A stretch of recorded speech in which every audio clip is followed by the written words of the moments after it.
Magandang araw po ulit sa inyong lahat mga kabarangay. Welcome muli sa ating Information and Education Campaign na alamin natin kasama si Admin, Episode 2, Part 2. Sa nakaraang episode, napag-usapan natin ang tungkol sa mga sangay ng pamahalaan sa national level. Ngunit alam ba ninyo na kahit sa pinakamaliit na unit ng gobyerno, ang barangay ay mayroon ding sariling sistema ng pamamahala. Marami kasi sa atin ang akala ang barangay ay simpleng opisina lamang na pinupuntahan kapag kukuha ng barangay clearance at iba't ibang barangay certificate o kapag may reklamo. Pero ang totoo, napakalaki ng papel ng barangay sa ating pang-araw-araw na buhay. Dito nagsisimula ang pinakamalapit na serbisyo ng gobyerno para sa mamamayan. Kaya sa episode na ito, aalamin natin ano ang executive branch sa barangay at ano naman ang legislative branch. Totoo bang may korte o judiciary branch sa barangay? At paano gumagana ang katarungang pambarangay? Mahalagang maintindihan ito lalo na ng ating mga kabataan at ordinaryong mamamayan dahil ang barangay ang unang tumutulong sa atin sa oras ng pangangailangan. Mula sa kapayapaan at kaayusan hanggang sa mga programa, proyekto at pag-aayos ng alitan sa komunidad. At tandaan natin mga kabarangay, kapag naiintindihan natin kung paano gumagana ang ating barangay government, mas nagiging responsable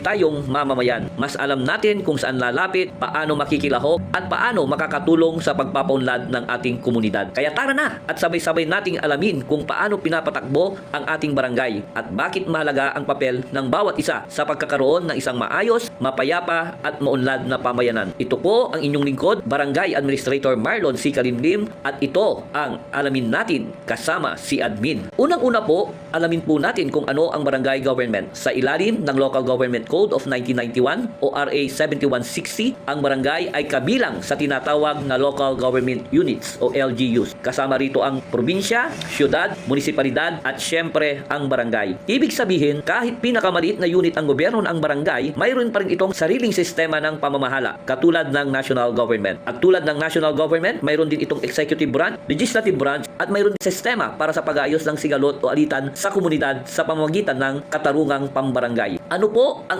executive branch sa barangay? Ang executive branch ang sangay na nagpapatupad ng mga batas, ordinansa, proyekto at programa sa barangay. Sa simpleng paliwanag, sila ang kumikilos para maisagawa ang mga plano at serbisyo sa komunidad. Kung sa national government, presidente ang namumuno sa atin, ang pinuno naman ng executive branch o ng barangay ay ang punong barangay o barangay captain. Shoutout po sa ating punong barangay dito sa Barangay Pantal. Walang iba ang ating butin at masipag na Madam Kapitana Julita Fernandez Perez. Siya ang pangunahing leader ng barangay at siya ang nangangasiwa sa pang-araw-araw na operasyon ng barangay hall. Kasama niya ang iba't ibang official at volunteers tulad ng barangay secretary, barangay treasurer, barangay administrator, barangay tanod, mga BHWs o barangay health workers, daycare workers at mga volunteers. Ano naman po ang tungkulin ng executive branch? Sila po ang nagpapatupad ng mga barangay ordinances tulad na lamang ng curfew, anti-littering, noise control o mga anti-smoking ordinances. Ang executive branch nagsisiguro na nasusunod ang mga ito. Sila din po ang namamahala ng mga serbisyo at programa tulad ng clean-up drive, mga feeding programs, vaccination, ayuda distributions, mga drainage projects, street lights at disaster response. At sila din ang nagpapatupad at nangangasiwa sa mga programang ito. At higit sa lahat, sila po ang nagpapanatili ng kaayusan at seguridad. Kasama rito, syempre yung pagruronda ng mga tanod, pagresponde sa gulo, mga disaster preparedness at pagpapanatili ng katahimikan. Kaya sa simpleng salita, ang executive branch ang nagpapatupad ng batas. Ngayon naman po ay pag-usapan natin ang legislative branch sa barangay. Ang legislative branch ay ang sangay na gumagawa ng mga ordinansa, resolusyon at patakaran sa barangay. Sa simpleng salita, sila ang gumagawa ng batas sa barangay. At sino naman po ang bumubuo sa sangguniang barangay? So ito po, ang legislative branch ay tinatawag na sangguniang barangay. Binubuo ito ng punong barangay, siya ang presiding officer o namumuno sa session. Kasama ang 7 barangay kagawad at sila ang nagsusulong ng mga ordinansa at proyekto. At andyan din po ang ating SK chairperson na kinakatawan ang mga kabataan. Ano naman ang tungkulin ng legislative branch? Sila po ang gumagawa ng mga barangay ordinances tulad na lamang ng curfew ordinance, waste segregation, anti-drug programs, ordinansa laban sa mga video okay sa 10 oras ng gabi. So bukod sa paggawa ng mga batas, sila rin po ang gumagawa ng mga resolusyon. Ang resolusyon ay formal na pagsuporta o pag-aproba sa isang proyekto o programa. At aside sa paggawa ng ordinances at resolutions, sila rin po ang nag-aaproba ng budget at nagdidesisyon kung saan gagamitin ang pundo ng ng barangay, tulad na lang ng pagpapaayos ng mga kalsada, mga health programs, scholarship programs, o kaya mga basketball leagues. At panghuli, sila ang gumagawa ng patakaran para sa kaunlaran ng barangay, tulad ng disaster preparedness, anti-drug campaign, at environmental protection. Kaya sa simpleng salita, ang gumagawa ng mga batas ay ang legislative branch. Ang nagpapatupad nito ay ang executive branch. Ganito nagtutulungan ang dalawang sangay.